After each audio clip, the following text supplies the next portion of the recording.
à tous après ce cri de guerre. Donc je vais vous montrer un peu quelques vidéos d'entraînement. Et comme je vous l'ai expliqué, c'est avec mon vieux portable qui se décharge. Je vais faire que des petites vidéos avant qu'il se décharge entièrement, quoi. C'était vraiment compliqué. Bref, ce qui était intéressant dans ces entraînements, mis à part les mouvements, c'est comme d'habitude, hein, c'était le terrain. Le terrain, on est obligé de s'adapter. Des chaussures un peu lourdes, des gros cailloux, ça glisse, des pentes. Bref, j'étais obligé d'adapter ma posture de combat. Et aussi sous une chaleur, 30 degrés, des fois 30 degrés avec, comment dire, vers midi 30, je veux dire que ça tape réellement. Et tous ces facteurs, ça change tout.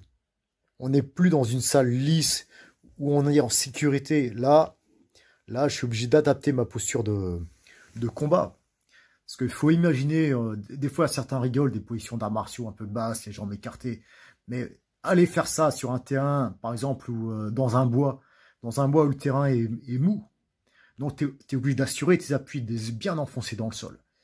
Tu ne peux pas bouger, gesticuler comme sur un ring en te déplaçant comme Mohamed Ali, c'est pas possible. Ou sur des chemins caillouteux, en pente. Comment tu adaptes ta technique de base pour l'adapter sur un terrain réel, un terrain de guerre. En gros, il faut voir ça comme ça. Donc, dans mon esprit, quand je m'entraîne, c'est sur un terrain de guerre. C'est pas une salle de sport. Voilà. Donc, il y a quelques vidéos où je fais de la boxe, de l'endurcissement. Parce que l'endurcissement, hein, c'est pas pour casser des briques, des planches. Ça, c'est le côté spectacle. Non, c'est fait pour avoir des mains solides, pour briser des mâchoires, briser des coudes. En fait, faut parler franco. On s'en endurcit pas les mains pour avoir des mains déformées. C'est tout simplement pour casser un corps. Point. Faut même pas penser plus loin que ça. Et ne pas se casser la main. Voilà. Et même aussi pour la musculation, enfin moi je préfère appeler ça le calisthénique, entre une barre de traction et une branche, ça n'a rien à voir. Déjà, quand tu as une barre de traction, ta main elle fait le tour de la barre, tu as la poigne. Sur une branche, tu es comme ça. Donc, tu as beaucoup moins de facilité à grimper au-dessus. Ces adaptations, quand on soulève un rocher, il n'est pas équilibré, il n'est pas rond, il fait mal aux mains. On est obligé de s'adapter dans la vraie vie. Parce que finalement, ceux qui cherchent le côté fonctionnel pour être efficace dans la vie, c'est bien de temps en temps se tester. Si je peux passer au-dessus d'une barre de traction, peut-être que je ne serais pas capable de passer au-dessus d'une branche. Moi, j'ai fait des essais au début, une branche. Là, j'en fais 4 au-dessus. La première fois, j'ai complètement loupé. J'ai pas réussi. Parce que j'avais l'habitude de prendre la barre. Et j'ai dû adapter. C'est juste le cerveau, en fait. Il comprend pas comment faire. Et à un moment, j'ai trouvé le truc, c'est venu. Mais c'est ça qui est intéressant dans cette musculation. C'est un autre exemple. Là-bas, la branche, pardon, elle est pas droite comme ça. Elle est un petit peu comme ça. Donc, comment travailler? Je fais la première série dans un sens, après je tourne, parce que l'étirement du muscle, il n'est pas le même que je sois de l'un côté ou de l'autre. Donc, on est obligé, pour rééquilibrer la musculature, de faire une série dans un sens, une série dans l'autre. C'est ça l'adaptation. Ou les pompes sur les points, c'est plein de petits cailloux qui s'enfoncent dans les points. Voilà, tous ces facteurs fait qu'on s'adapte. Pour celui qui aime le fonctionnel, le réel, la musculation, c'est pas pour faire, pour moi, hein, c'est pas pour avoir un beau corps. Ça, c'est quelque chose de, pour moi, avoir un beau corps, des gros muscles, c'est totalement inutile. Déjà, ça dépense des calories. En cas de survie, ça sert à rien. C'est les premiers à mourir. Je vous le dis franchement, quelqu'un de gras, il va survivre. Quelqu'un de musclé, il va souffrir. Parce que tout simplement, les muscles, un excès de muscle, ça consomme de l'énergie. Point. Bon, après cette petite présentation, c'est parti pour les vidéos.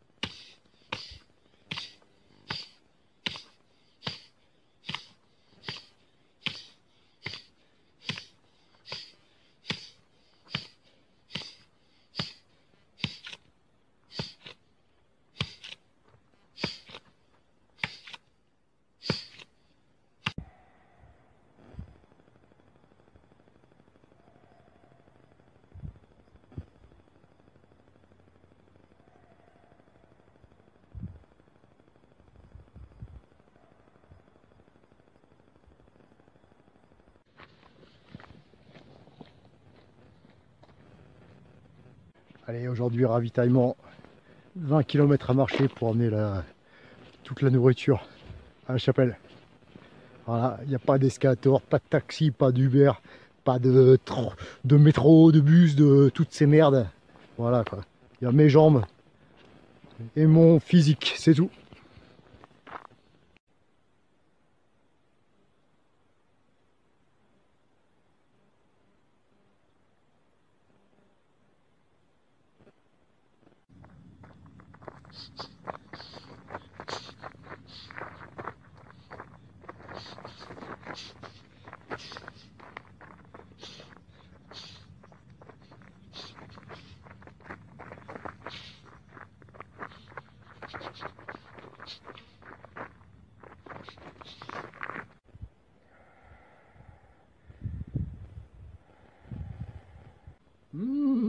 Qu'avons-nous aujourd'hui?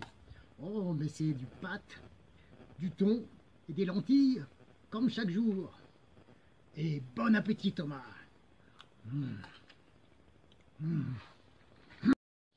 Voilà, pour tous ceux qui me posent des questions pourquoi j'arrive à publier sur les réseaux sociaux, je pense que c'est dû à ces antennes. Et pour l'énergie, le courant, ben, j'ai ma batterie solaire. Quand je m'entraîne toute la journée, je la laisse au soleil. Donc c'est fait que je peux approvisionner mon portable en permanence. À savoir que ce type de batterie là, pour la recharger entièrement, ça fait 4 portables possibles, 4 chargements portables, il faut au moins 4 jours hein, au soleil. Et voilà, il faut penser à ça, hein, c'est-à-dire on ne peut pas la mettre 1 heure au soleil tranquille, non. C'est toute la journée si on veut avoir de l'énergie. Voilà, petite info.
Voilà, c'est ici que je vais méditer. Voilà, face à la montagne, face au vide toujours. C'est magnifique, tout simplement. Et là, l'air. Bref, je me sens bien.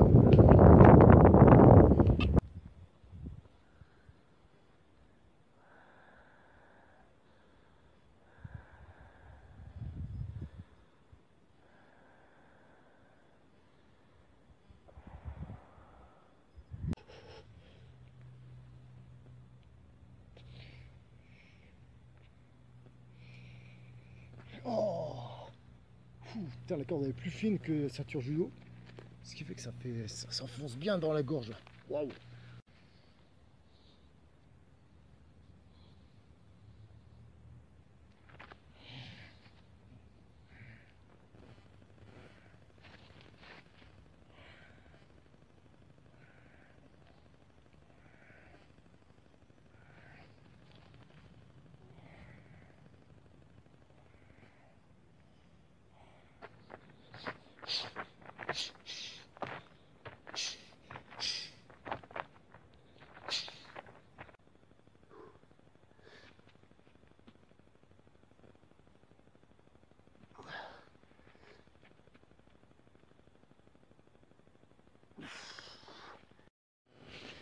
Allez, petite marche pieds nus en montagne.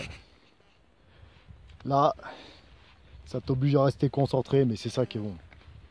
On utilise les pieds comme des griffes. Et puis ça passe à peu près sans problème, sauf qu'il y a des rochers qui sont un peu tranchants, coupants même. Donc on fait attention, on regarde. Et on utilise les pieds, on utilise beaucoup ça, la griffe. Ce qu'on n'utilise jamais en chaussures. Pour ça que les occidentaux ont les pieds, on dirait des squelettes quoi. C'est plus des pieds, c'est des... je sais pas ce que c'est quoi. Des pieds, ils sont pas musclés quoi. Rachitiques, voilà. Donc voilà, petite marche en montagne. Donc c'est l'heure de l'entracte là, mais j'ai deux choses à vous raconter. Donc quand je suis arrivé, j'avais dit que je resterais un mois. Un mois. Et ce qui s'est passé, c'est que au bout de la 3e semaine, je suis arrivé en état d'épuisement. C'est pas au niveau calorique parce que j'avais vraiment suffisamment de nourriture de ce côté-là, pas de souci. C'était mon système nerveux.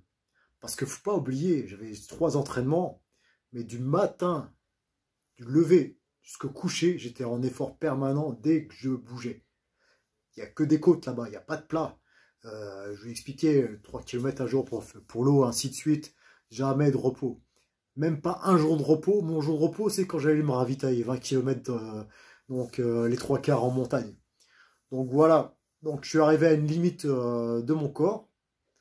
Et c'était plus sage de rentrer. Donc j'ai accepté les choses tout simplement. Et la deuxième chose, c'était la deuxième l'anecdote là.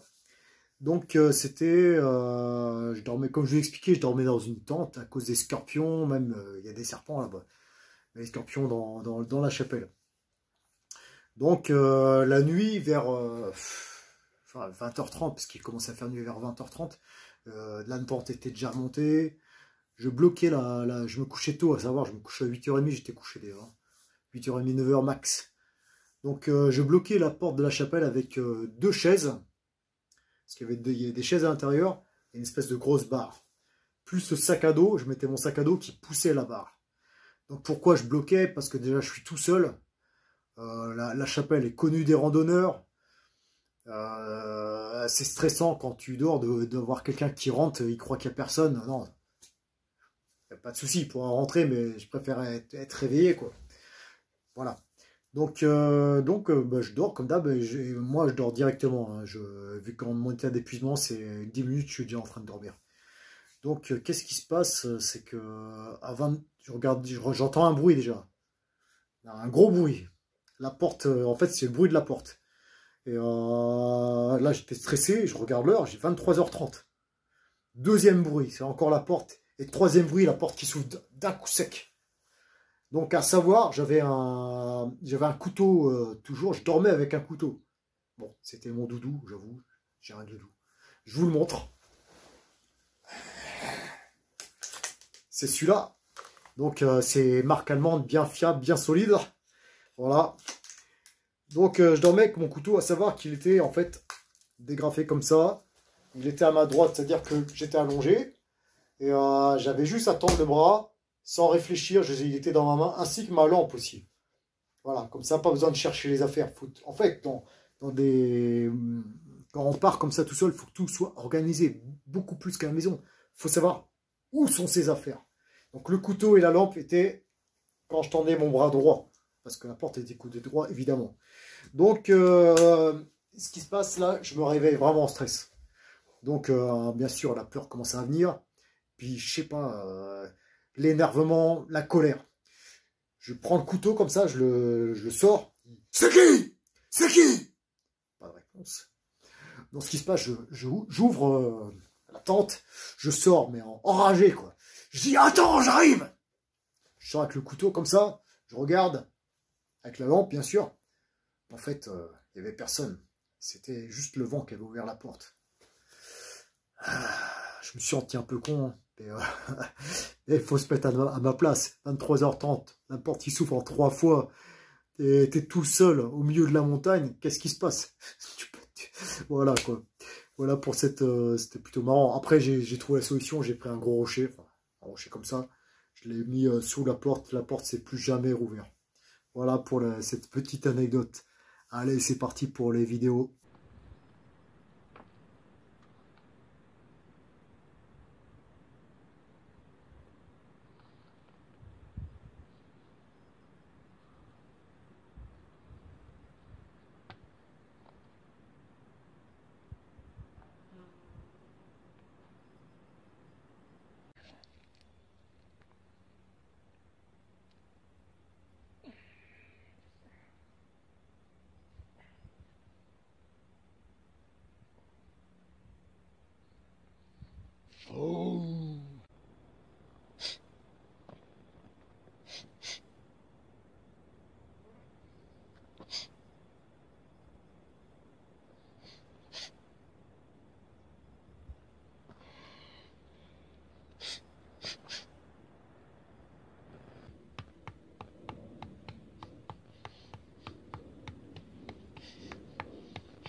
Oh Dieu, ça saigne.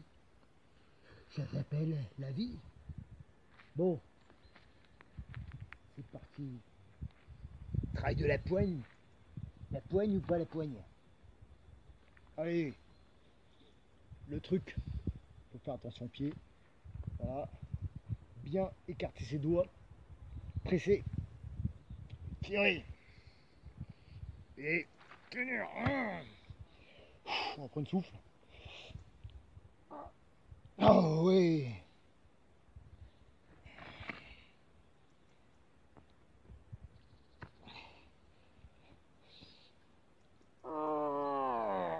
Allez.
Ça y est, c'est fini. Avec tristesse, je quitte ce lieu. Voilà. Une petite chapelle qui m'a abrité.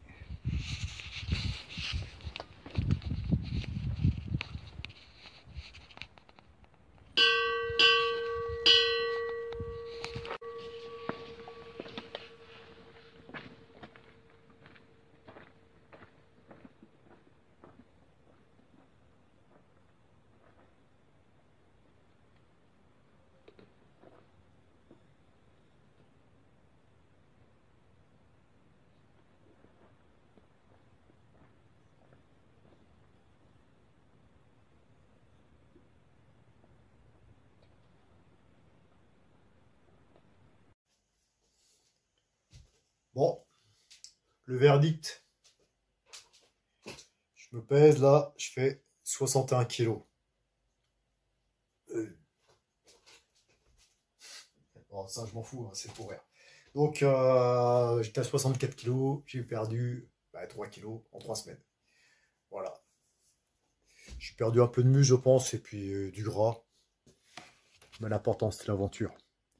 Donc, et aussi, surtout, j'ai gagné une barbe quand même. Voilà. Une belle barbe. Voilà, voilà. Bon. Pourquoi j'ai appelé cette vidéo le réveil de la bête? Tout simplement, c'est lié à la deuxième anecdote. Donc, qu'est-ce qui s'est passé ce jour-là? Je finissais le dernier entraînement de l'après-midi, donc c'était le troisième. J'avais fini vers 18h30. Bien sûr, j'étais comme d'habitude épuisé, j'avais les jambes fatiguées, j'avais plus de force. Je devais aller chercher de l'eau. Et sur le chemin, vers la moitié du chemin, qu'est-ce que je vois? Je vois des chèvres, parce qu'il y avait un berger et pas mal de chèvres. Et à savoir aussi, il y a des loups là où je suis. Voilà. Bon, je les ai jamais vus, mais il y en a. Ils attaquent aussi les troupeaux et c'est le berger qui m'en a parlé d'ailleurs. Donc sur le chemin, il y a des chèvres et des moutons. Et qu'est-ce que je vois? Deux patous. Qu'est-ce que c'est un patou? C'est un chien de berger, c'est des gros chiens. En fait, il protège le troupeau, il le surveille, c'est comme un agent de sécurité en fait. Hein. Donc, moi, il m'a considéré comme un intrus, un danger. Et donc, il commence à être agressif et à venir vers moi. La première réaction intérieure, c'est la peur. C'est la peur, ils sont deux chiens, c'est un chemin étroit. Je vais certainement pas courir plus vite qu'eux. Voilà. Donc, je sais pas ce qui s'est passé dans ma tête en fait. Et d'un seul coup, j'ai senti une espèce de rage en moi, une espèce de rage. Il me bloquait pour aller chercher de l'eau, c'est hors de question. Mais j'étais comme excité. Et d'un seul coup, je prends des pierres et je commence à me lancer des pierres. Et puis j'arrive, je crie comme ça vers eux. Ouah! Avec les pierres, et ils partent en courant, les chèvres les suivent. C'était une sensation animale.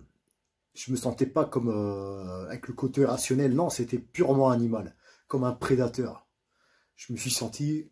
De toute façon, là, j'étais dans des situations, j'étais prêt à les tuer, mais sans problème. J'étais excité par ça, quoi. Et finalement, ils sont partis. Et j'ai gagné mon territoire. Parce que j'allais chercher de l'eau, tout simplement. Et puis voilà. Donc c'est à savoir que quand on est en isolement tout seul, c'est pas comme à Paris, on est complètement déconnecté avec son portable, on a la tête penchée. Non, là on est connecté avec tout l'environnement, les sens sont éveillés. On est une autre personne. On est plus proche de ce qu'on devrait être normalement, des êtres humains conscients de l'univers, pas déconnectés comme notre monde. Voilà quoi. Donc finalement cette sensation, ça a réveillé une espèce de bête. Je pense que tout le monde a en nous. Ce que nos ancêtres ressentaient quand ils partaient sur des chemins chercher de la nourriture. Ils devaient avoir ces sensations au niveau de tous les sens. Tous les sens étaient éveillés. Et puis bien sûr qu'ils étaient prêts à tuer comme si on les agressait. Ou pour manger, simplement. Ça faisait partie de chaque être humain. Je pense. Voilà quoi. Nous, on nous a menottés, verrouillés. Le système actuel nous a... Bon, tant mieux. On ne devient pas des sauvages. On ne va pas tuer pour rien. Mais, voilà. C'était une sacrée expérience. Et cette bête, bon, vaut mieux pas qu'elle sorte dans la vie normale. Parce que je pense que je vais aller en prison. Là. Voilà. Pour cette deuxième anecdote assez forte. En tout cas, je vous souhaite le meilleur pour vous. Et je vous dis à très bientôt pour de nouvelles aventures. Il y a des projets qui se mettent dans ma tête là, après cette aventure. Voilà. Allez, à bientôt. Bon, c'est un groupe de légionnaires qui marche et ils voient un champ avec plein de chèvres. Bon, il y en a un qui se tape une chèvre. Et vous savez pourquoi tout le monde a rigolé? Parce que ce con, il a pris la plus moche.